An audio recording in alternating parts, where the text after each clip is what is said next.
Welcome back to News Watch 12 this morning. We're going to turn over to Storm Watch 12 meteorologist Josh Colbert for a look at our forecast and what we're seeing when it comes to the rain in our region. I know I'm looking at satellite and radar, and we do see some greens and yellows and some reds when you zoom in, which that means we've got some rain here. Some rain, and it's getting pretty heavy at times, especially down in Del Norte County and for Josephine County and for portions of Siskiyou County. So we'll continue to track this atmospheric river as it moves off towards the east throughout the rest of this morning. But we're getting some very beneficial rainfall from this storm system.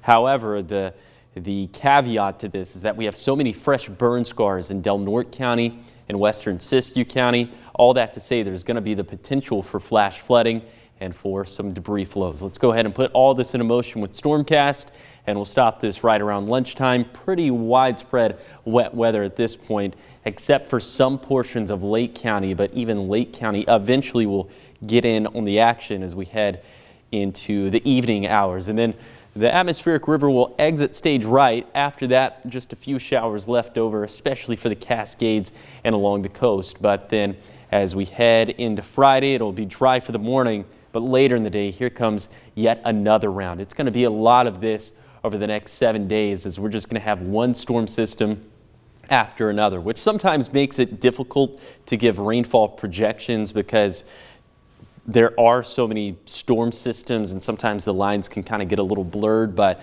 what I like to do is just project rainfall totals 48 hours in advance. And so here's what those totals would be: 4 to 4.5 inches for the coast and coastal mountains. That is just so much water.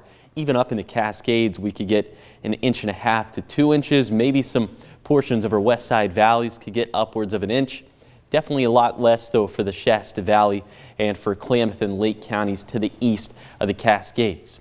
For today, we'll have seasonal temperatures, but the temperatures aren't going to be the story. The story is going to be the widespread wet weather, also winds gusting out of the west between 20 to 30 miles per hour for the coast, for the east side, and up in the Cascades. For tonight, like you saw in Stormcast, will dry out temporarily, except for up in the Cascades and along the coast, but the rest of us just observing mostly cloudy skies with temperatures either in the 30s or 40s. But we have a resurgence of rain late on Friday into Saturday. We have more wet weather into Sunday.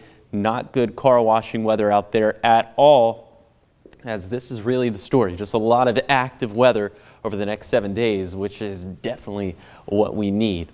And a lot of this is not going to be wintry. Up until Monday, that's when snow levels could start to get a little bit lower. But up until then, snow levels are going to be at 7,000 feet and above. And our afternoon highs they resemble that, as of course when afternoon highs are higher, snow levels are also higher, but they'll drop next week, so snow levels will also drop. Okay, here's a 7-day forecast for the coast.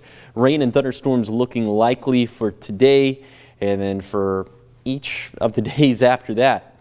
For Siskiyou County, rain likely for today, a bit of a breather for Friday, and then we'll have more rain and thunderstorms likely for Saturday. For the Basin, rain also likely for today, also seeing a breather for Friday, and then more rain and some thunderstorms likely for Saturday. I think over the next 7 days, we keep it as just rain for the Basin, but for the mountains, we could start to see that wintry mix as early as Sunday night into Monday morning.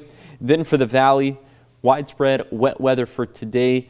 Again, a bit of a breather for Friday, but that's going to be short-lived as more rain and thunderstorms are looking likely for Saturday.